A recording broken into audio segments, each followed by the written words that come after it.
Good afternoon, everybody. It is 12:04. Thank you, everybody, for joining us today. And we've gone into our new world and learning to use technology. And so we getting through that. I have the wonderful Dr. Harper in my office. So I'm going to do a little introduction, a little bit about Premier, and then I will turn it over to Dr. Harper. So again, Lisa, for any questions, or Manny, we want our guests to send it in the chat function, or are we going to unmute at some point? Into the chat box. Okay, so we're utilizing our chat function. I just want to make 100% sure for questions or comments. So we're going to do it that way. Again, we are using the chat function in order to ask questions or anything that you want us to talk about. So again, go ahead, Manny. So welcome. A little bit about Premier. Our mission is to provide accessible healthcare services for all. We do not turn anyone away based on financial reasons. So it does not matter when you walk in our doors, you will be seen. Again, that is our mission. Our vision is a community where everyone is healthy. Obviously, our vision has become even more to the forefront during this pandemic. So, but I am proud that we have maintained through the pandemic, and we are actually going to be expanding services. So what services do we offer? So we offer adult and pediatric primary care. We offer women's services. We offer dental, community services, behavioral health are the services that we provide to our community. Where are we located? So we have 10 locations, and we have added 2 more physical sites just recently. We added a dental site at Cox Elementary and also a site in Newport Richey on Little Road. But you can see our footprint is on covering both Pasco and Hernando County. We moved into Hernando County in 2017. We have been in Pasco County for 41 years.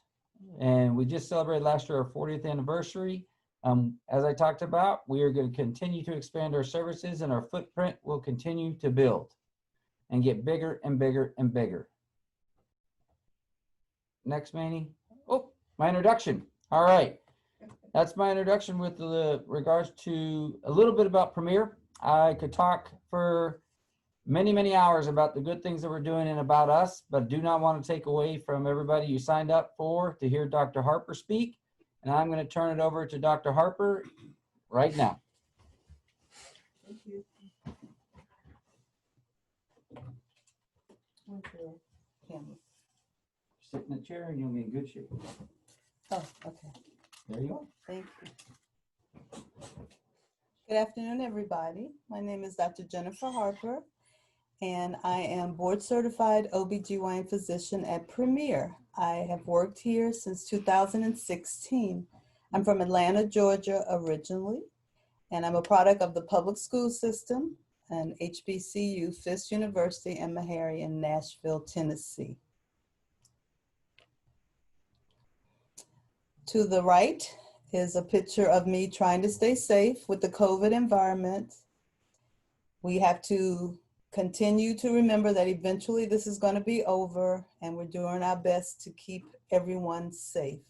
To the left is a picture when cat-eye glasses were popular. That's me with my friends in Atlanta at a birthday party.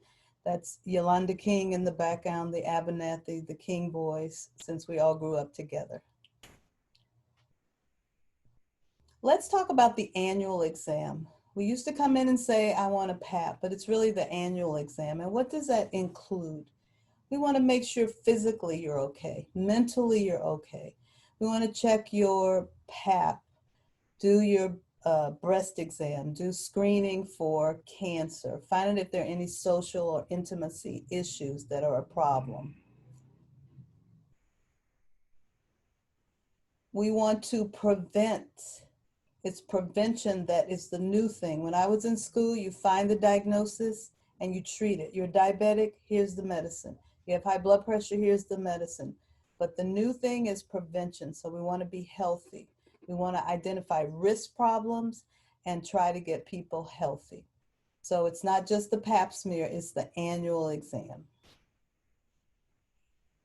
So what is the pap smear? It's a screening test that was really discovered or invented in the 1920s. So the pap smear, this is a picture of the speculum, which goes into the vaginal area, and you can see that white little stick, we call it a broom, and it touches the cervix, which is the bottom part of the uterus. It gets some cells, we put it in a liquid, we send it to the lab, and the picture at the bottom shows what the slide looks like, or the cells look like after they've been stained. If they start looking weird or strange, the little black dot in the middle gets larger, the shape changes, and that could be cancer or precancerous cells. It screens against squamous cell cancer and also glandular or adenocarcinoma. And this test is what we do with the annual exam. There's some changes now. We don't do the PAP every single year. We start doing PAPs at age 21. And then we do them every 3 years as long as everything is okay. That means your PAP is negative. When you turn age 30, we do co-testing with the HPV, or human papillomavirus. Human papillomavirus is it's the bad thing that no one wants to identify. 79 million people have HPV in the United States, 14 million every single year of new cases. So this ugly looking uterus shows unusual things. It has fibroids in the middle, extra bleeding, it has little endometriosis on the side, but we're trying to do the exam to screen for cervical cancer and for HPV. Now, in addition to the PAP test or the annual exam, you're coming in to see us. If there's a problem, you can still come in, but you don't have to have a PAP. So the question is, when do we start doing PAPs? Age 21. It used to be 3 years after starting having had sex, but that's changed. When do we stop doing cervical cancer screening? Age 65. I have some patients that say, I don't care what you say, if my insurance pays for it, keep doing the PAP. I want one just to make sure. But we found that cancer of the cervix is a slow growing process. And if all your PAPs are negative, that eventually after age 65, you don't have to do them. The little joke we have with the cardiologist is that the heart is gonna bother you, and you'll have complications before the cervix will if all your PAPs have been negative. The American Cancer Society recommends stop doing PAPs at age 65, but there's some people who will continue doing more based on if they have had cancer, if it runs in the family, if they have, genetic problems, then maybe they will continue. So this is the annual exam. We check from head to toe. I'm not the expert in mental illness, but that is also included because that's checking the patient from head to toe. If you have any questions or comments, you can put it in the chat box and we'll be glad to go over that. Dr. Harper, I have a question that came through. Is there a vaccine for the HPV virus? Yes, that goes back to prevention. Gardasil vaccine came out around 2005. The problem was the way it was presented. It seemed like the lawyers, the politicians said this is only for women, and mothers would say, well, I have a son and a daughter. Why is my daughter going to get it and not my son? So it took about another year or two before it was presented as a prevention vaccine for boys and girls, men and women. And it used to be up to age 26. Now it works so well to decrease the chance of cervical cancer, rectal cancer, vaginal cancer, vulvar cancer, even throat cancer, that they now have extended it up to age 45. I have brochures, and obviously I'm not a good salesperson because I offer it to patients, they say they want it, and my staff says, we're putting in this order, but the patients don't go get it. So it's a 2 or 3 series vaccine that you have to get, and it decreases your chance of getting cervical cancer. 91% of cervical cancers are associated with HPV, high-risk HPV. The low-risk HPV is the one with warts, and the high risk is associated with cancer. And just the past 2 years, they started saying that it's associated with throat cancer. I have another question that came in. Do you provide the series of HPV vaccines free of charge, or patients have to pay for it? We offer the test. I'm sorry, we offer the immunizations, but we don't keep them in our clinic, that's women's. They keep them in pediatrics because they have more of the immunizations. And I believe there's a nurse charge, and it depends on the insurance. And I'm no expert on if they have grants for that, but we do have sliding scales. Thank you, Dr. Harper. Also, we do think that in the future, if I'm not wishful thinking, that we can wipe out cervical cancer if we could get everyone immunized. And we also want to stop doing PAPs and just screen people for HPV, but we don't think that's going to happen. So the word PAP is now in everybody's brain, so we continue to do that. Also, we change doing a PAP every year. It's every 3 years. And when you're age 30, I hate to say if your PAP and your HPV is negative, you don't need another one until 5 years later. The reason I hate to say that is people just won't come back. I see people that haven't had a PAP in 10 years or since they had their last baby, and it's a little scary. Wow. Thank you very much.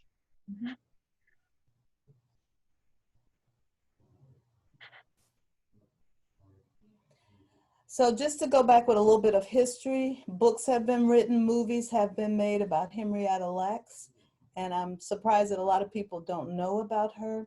This was a woman who died at age 31. She was in Baltimore and she had cervical cancer. She was a mother of 5. At that time, things were still segregated, but she went to Johns Hopkins, very well-known facility, and she had a large malignant tumor on her cervix. They took a biopsy and the cancer cells would never stop growing. So this was sent to the lab and for research, whenever they're trying to do, invent things, vaccines, research, the cells would die, but her cells never stopped dying.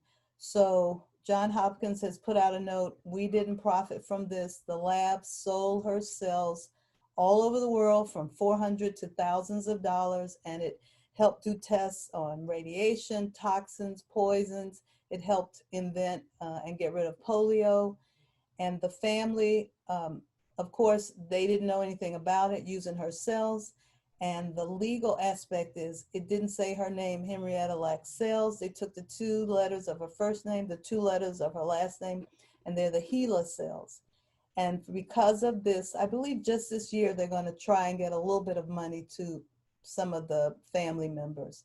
But because of this, a lot of people do not trust the medical system because this was in 1951 and they're just talking about it how many years later? They also, like I said, they've done movies about it. And because of this, you have to get informed consent for using people's body parts and products and profiting from them. This also reminds me of the Tuskegee study. My sister lived and died in Tuskegee, so it's a little sensitive to me. They found the medical system treated people that had syphilis. Basically, they just watched them and they watched them go from primary to secondary to tertiary syphilis just to observe. And when some of the men went to war, they did a blood test. They said, you have syphilis, here's your penicillin and you're cured. And it took 40 years before they stopped the study. And many, many years later, they got an apology from the President Clinton, and the survivors only received about $3,000 each. But this is a very famous person, Henrietta Lacks. Just a little bit of history about the Pap smear. The next part that is most important to women and their family members are the breast exam and mammograms. I have so many people that don't want mammograms. Well, why don't you want one? Well, I heard it hurts. I had one once, it squeezed too hard, but a mammogram is like an x-ray of the breast. It can pick up calcifications, very small lesions that you may not be able to feel for 3 years. And the recommendation from the American College of OBGYN is to do mammograms every 1 to 2 years, age 40 on. from the U.S. Preventative Task Force. They now just want you to do it age 50 to 75. That has something to do with insurance and the benefit. We used to say examine your breasts every month after your period. Well, nobody was doing that. So we stopped saying that. They recommend a good breast exam with your annual every 1 to 3 years. But we want to talk about prevention. So a mammogram will help prevent and locate and find abnormalities or breast cancer. A young person, I will say, was diagnosed with breast cancer in her 40s, Ananda Lewis. She was one of the BET DJs. And she said that she did not want to get a mammogram because she thought it was too much radiation. And now she has stage 3 breast cancer, which she is announcing to everybody, in addition to, you know, other people. So this is the hard problem that we don't want people to get. We want to do prevention and try to help people have a healthy life.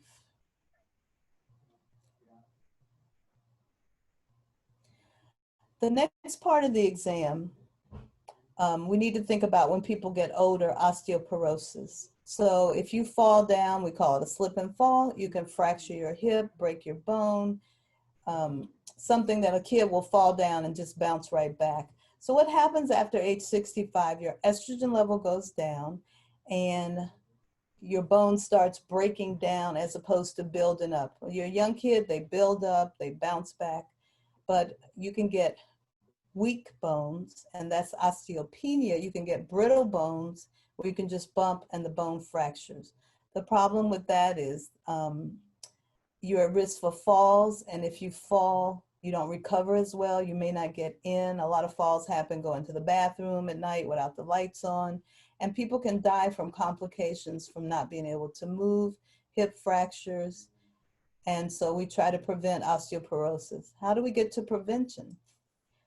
We want to do weight-bearing exercises, think about your diet, of course, stop smoking and decrease alcohol.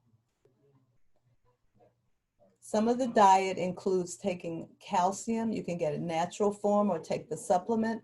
Vitamin D, we are in Florida, so let's get outside with some sunblock and try to eat dairy products and vegetables that have good calcium in them. That's prevention. So one thing that I did miss was the sexually transmitted infections. I did mention HPV, human papillomavirus. We get tired of saying all the words and we just make it short. And there's also gonorrhea and chlamydia. It is recommended that all teenagers and girls under or ladies under age 25 should be screened as part of their annual exam. We don't see as much gonorrhea anymore, but we do see chlamydia, and that's easily treated with 2 pills. So we're trying to knock that out. Complications of not being treated, you can have chronic pelvic pain, infertility, your fallopian tubes can be damaged, not being able to get pregnant when you want to. So that is also included, if you want, in the annual exam. But back to the sensitive subject, dietary suggestions. I know what I'm supposed to do, but do I do it? I don't know. So some of the suggestions are the DASH diet. That's good for people with high blood pressure, thinking about whole foods, natural foods, no processed foods. There's also the Mediterranean diet. That's like not the new latest thing, but it's the new latest thing. It's what people eat in France and Italy. You think about plant-based, olive oil, grains, poultry, low-fat dietary foods. And some websites, www.mediterraneanplan.com and www.plant.gov. So the American Heart Association does recommend a lot of these diets. Now, another area we have to be concerned about is, am I having a heart attack or am I just stressed out? This is Florida. Some of the signs and symptoms of a woman having a heart attack are very common in Florida. It's different between men and women having heart attacks. We find that 1 out of 3 women have some cardiovascular disease that can be high cholesterol, high blood pressure. And if we don't treat these cardiovascular diseases, women can die. And each year, approximately 400,000 women will die because of cardiovascular disease, and that includes having a stroke. What are some of the symptoms? I know this lady looks scared because is this something real? She's in the gym, she's exercising, but some of the symptoms are you feel chest pain or pressure, you get short of breath, you start sweating, we call that diaphoresis. You get extremely fatigued. Well, who doesn't get tired and sweat and have a little short of breath in Florida? That can happen, especially after the gym. The next slide is, well, there was a slide that shows the difference between men and women, but since this is a women's talk, basically we just want to make sure that if you think you may be having a heart attack, even though the symptoms are different, you need to go in to be seen. You can also have jaw pain, neck pain, shoulder pain, which is very different from the man's symptoms. Now, another subject that's very dear to my heart, we used to call it domestic violence, and now we call it intimate partner violence. It's very prominent, and if you see something, try to say something to help people. We have a lot of resources, and we're going to send these resources out. In our office, we have tear-off numbers in the bathroom. There are a lot of information on social media. So what I want to emphasize is try not to call the person the victim that domestic violence or intimate partner violence happens to. We want to identify that maybe there's trauma or they've been injured, but try not to call them the victim. We find that it happens to more people than you know. It passes all racial, socioeconomic barriers. It doesn't matter if you're rich or poor. It doesn't matter if you're young or old. It can happen to anybody. Some of the numbers that we have on the slide now, there's a Florida domestic violence hotline, even though I did say use IPV, intimate partner violence. There's also loveisrespect.org. You can also text or call them, Love Is. There's also a breakthecycle.org. Some of the nurses have heard of this. I've never seen it, but they said it's on social media. And we will send this to you. We want to let you know that you think that other countries are bad, that it's 1 in 3 in the world wide that women are abused, but it's 1 in 4 in the United States. Also, teenagers, 1 in 3, have been a victim of intimate partner violence. And that's pretty scary because teenagers don't like to talk about it because, of course, teenagers know everything. So they look things up and they don't want to bring that information to you. If you feel uncomfortable and you find something, if the person is under age 18, we must report it. We have to report it. If it's a pediatrician, a nurse, medical assistant, you have to report it. That person needs to get help. If the person you're concerned about is age 18 or older, you do not report it. And I didn't understand that at first. I went, but we need to help people. No, because the devil that you know is better than the devil that you don't know. So the situation that person is in, they're trying to figure it out. They may not be able to leave and take the children. It may be a financial problem. So we can't call it in or report them because it may be deadly for them. It takes 7 times for the person who's being a victim or being abused to leave. They try to leave, but they go back. And if have never been in this situation, you wonder, why are they not leaving? It can be financial. They can control the funds. It can be verbal, mental abuse. And people can't just leave. If women have children, they can't just pick up and take the kids. You have to help them with a plan. Make a copy of the keys, the birth certificates, all the important things, and have them someplace else and one day just disappear and save yourself. I also want to mention that there's some pretty mean women too. So I used to be on the board of Women in Distress, and we had 1 in 10 men that were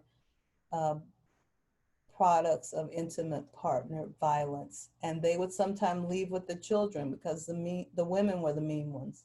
But it can happen to anybody. So we do have the support information and the resources, and we'll go over that. This also leads up to human trafficking, which is not just a movie, it's real life, it happens. And it used to be wildly associated with sports event. Let's just say Super Bowl. Super Bowl tickets are very expensive. The guys get together and go, and the women can't go. And people use this for profit for human trafficking. So there are red flags. You have to know the signs and the symptoms. If something doesn't seem right, it probably is not right. And things that we're supposed to look for as OBGYN, if someone is coming in for an annual exam or coming to the emergency room, they don't know their address. They're getting ready to move. They're going to Aunt so-and-so's house somewhere. They had a baby and they don't have a location. They may be involved with human trafficking, and you're supposed to call people. And that auntie may be the person who's in charge of them when the quote unquote pimp or whoever is taking care of them is not around. So it's a very scary situation. We're going to put out signs, and we're going to give you more information about the human trafficking hotline. And these phone calls are confidential, but it is very present in this area. And I know I can't go over everything for this annual visit, but we want to encourage people to try to get in to be seen for prevention. If there are any more questions from the chat room, I'll be glad to try to answer. And I appreciate your time and letting me speak.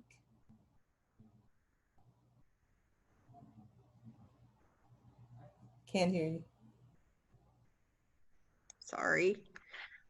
Yes. What's the longest time between last sexual encounter that introduced risk and the development of cervical cancer? So this is an interesting question on how to handle it. You probably may get a sexually transmitted infection like gonorrhea and chlamydia within 1 to 2 weeks. Oh, and don't forget there's also HIV, syphilis, hepatitis B, hepatitis C, other things that you can get from having sex. But cervical cancer is a slow growing process, which is why you don't have to do PAPs if they're negative, but every 3 years. We used to recommend every year, for some people every 6 months, but it's a slow growing process. So we think it's years before getting exposed to something will lead to cancer. I mean, and many years. And I hate to tell people that because they really won't come back. They'll wait till it's much later. I've seen people who said, every time I have sex, I'm bleeding. And I bled for a whole year, and they come in and they've got cervical cancer. They knew it was a problem. I even had a patient whose daughter was getting ready to turn 16. And I saw her, she had been bleeding. I said, let me do the biopsy. She let me do the biopsy, but she would not let me tell her the results because she had a feeling she knew it was cancer. She had to wait until her daughter was 16. Then we told her, I said, bring your family in. She brought her sisters in. I told her she had cancer and she died 1.5 years later. She just did not want to come in. So I can't tell you, there's a different range. Adenocarcinoma moves a little bit faster, but cervical cancer moves slower.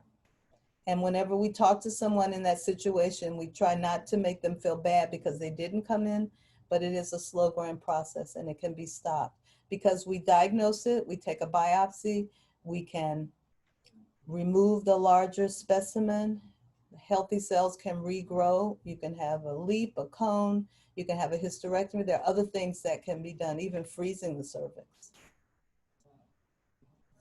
Thank you, Dr. Harper. I have another question. At what age should you stop having your breast examinations, your mammograms? So the U.S. Preventative Task Force says at age 75, but age is the highest risk if you don't have the genetic problem that Angelina Jolie had, if you don't have the BRCA gene, just getting older. So 1 in 8 women will get breast cancer by the time they turn 80. So the longer you live, you increase your risk of breast cancer. So why stop? I would say continue as long as you're able, because you can find cancer. Thank you. We have another question. Is there a particular deodorant you can wear for mammograms? And how is the current insurance coverage for BRCA testing? So the BRCA testing is a genetic test, something that we forget about. There are a lot of different cancers. So it's not just breast cancer, ovarian cancer, there's Lynch syndrome, colon cancer. And there's a company called Myriad. And you can go online. Myriad wants people to be tested. So you need to get your history first. And if you have a lot of people that had cancer before age 50 or different types of cancer running the family, you can get tested. A copay may be a few $100s. If you don't have the insurance, it may be thousands of dollars. So that's why they try to help you get the right questions answered so the insurance will pay for it. Also, if not, you may be able to go to the schools like Moffitt or the medical schools, and they usually do genetic counseling for free to try to get you in to help you if you need to be screened. So if someone in the family has cancer, breast cancer at a younger age, then they usually will offer them testing to see if it's something that may run in the family. Thank you.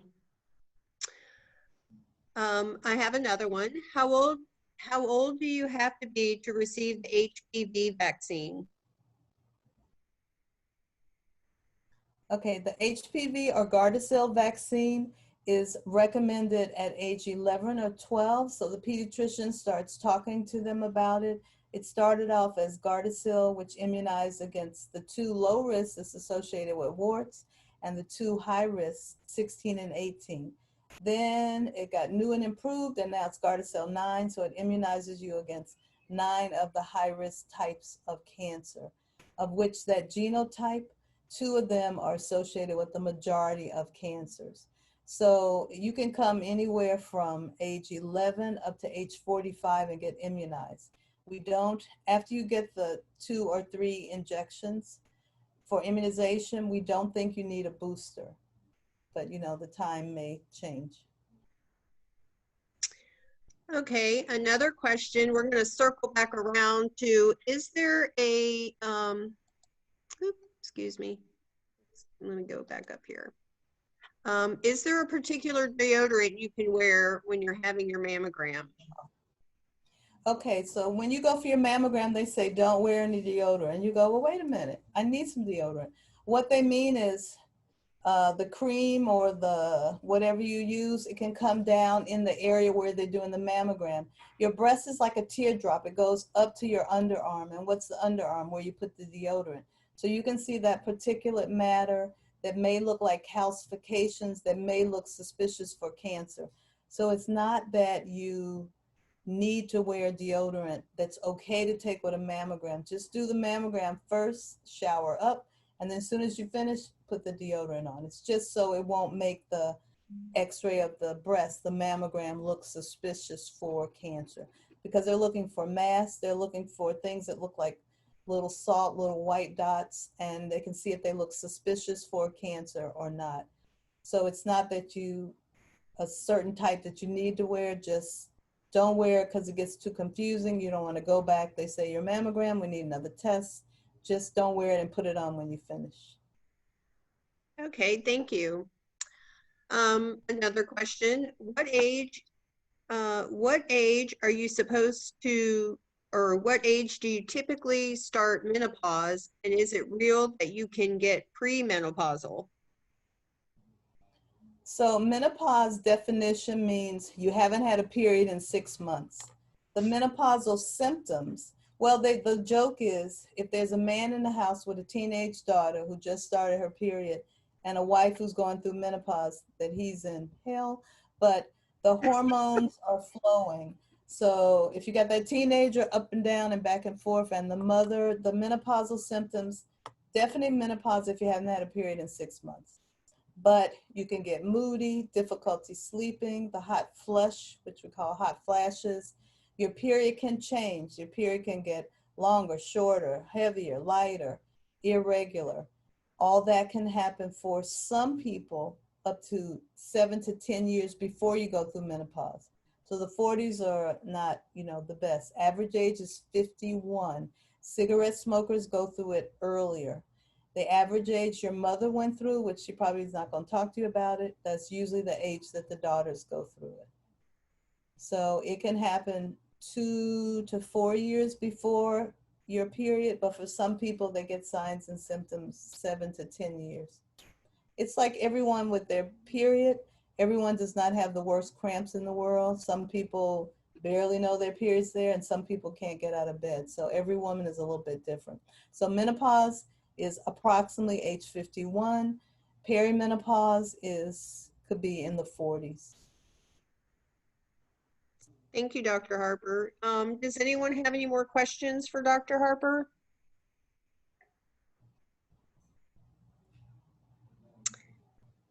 I have another question that came in.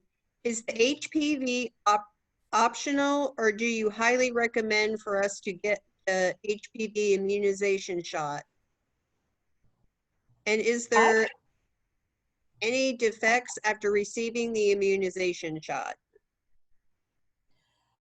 So anyone that gets an immunization is pain at the injection site. And then if you know young people, sometimes they don't eat, they get the injection and they faint, or vasovagal.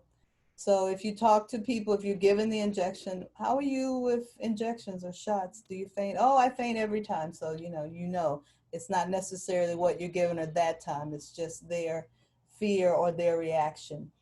The advantage is studies have shown it decreases cervical cancer. It decreases the HPV high risk is associated with rectal, anal, vaginal, vulvar, and throat cancer. They just added the throat cancer piece the past 2 years. And Mike Douglas, Kurt Douglas, his father, they all had throat cancer associated with HPV. They've done all the studies. So I highly recommend it, but I know some people are anti-vaccine, and we think that we can wipe out cervical cancer if people would take the vaccine, boys and girls, men and women. But I don't think it'll happen in my lifetime, but I try to encourage it. And the only side effects are pain at the site. I did give one to a patient here, and then she took a picture because she had a big spot up here, but we think she was abused or someone had hit her, but she was trying to blame it on the vaccine. So I haven't found any bad side effects from taking the HPV vaccine. And they do have a 1-800 line if you have adverse reactions to drugs. So that can be looked up. We have another question that came in. Can you discuss with us contraception and the impact of weight gain? Okay, so contraception is a hormonally, usually, approach to regulating where you don't ovulate.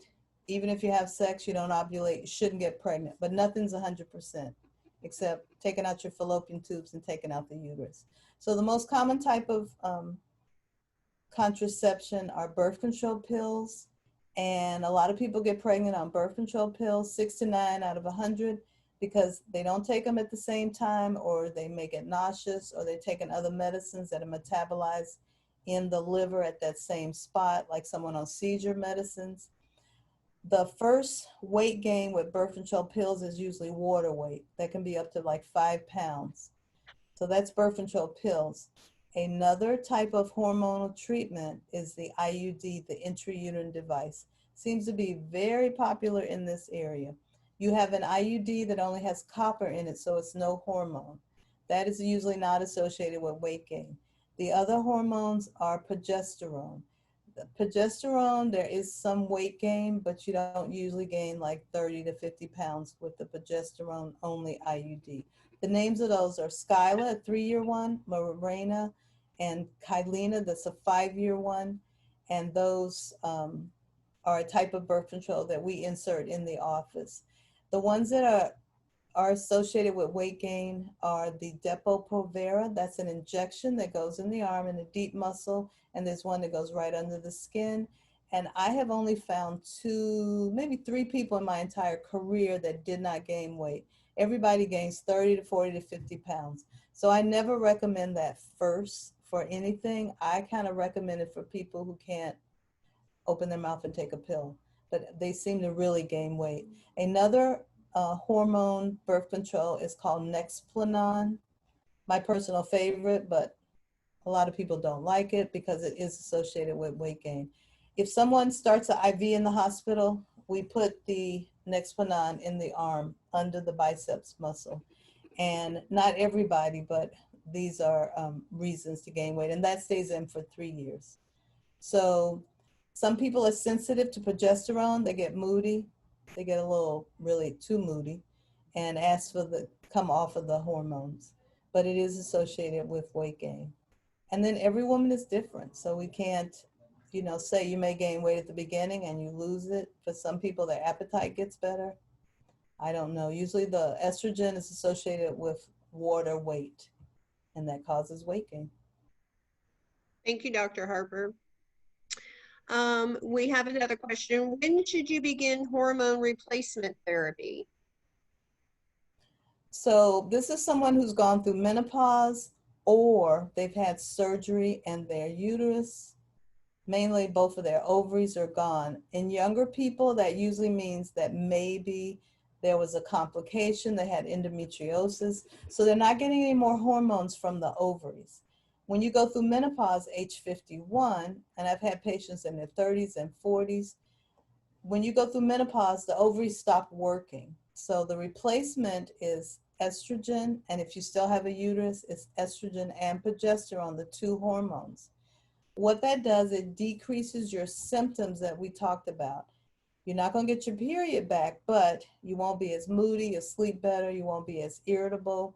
It will help the skin kind of plump up because there's dryness that happens down below, which is why there's so much lubrication out there. Astroglide, personal favorite. KY Jelly advertises the most for lubrication in the vaginal area because it gets dry. So if someone doesn't have a uterus, we recommend estrogen replacement, hormone replacement. And the way to talk about it is you use the least amount for the least amount of time for the symptoms.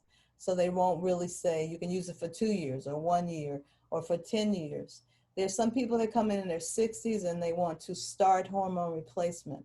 Well, I'm getting hot flashes. Well, they could have cardiac problems. So it's individualized. You just have to, you know, depend, because estrogen can make your blood pressure go up if you're sensitive. So we can't just keep writing a prescription without you coming in. Also, your breasts have estrogen receptors, so it can make your breasts tender.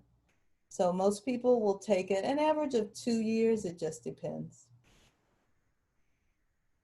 But we will send out all of our references for the intimate partner violence and human trafficking later, since we didn't get all of that information for you. Thank you, Dr. Harper. Does anybody have any more questions for Dr. Harper? There is another question that came in. Is the HPV, excuse me, is the HPV vaccine for both female and male? The immunization, yes, is for boys and girls, men and women up to age 45, starting around age 11. And studies have shown that men don't want to get immunized. You usually find the parents of, but women are still not 50% getting treated, and men about 70% not getting treated. Thank you. Does anyone else have any questions for Dr. Harper? Well, thank you so much for listening and your time, and I hope we'll try to work on prevention and coming in to be seen, and everybody have a safe and healthy day. Thank you, Dr. Harper. Thank you.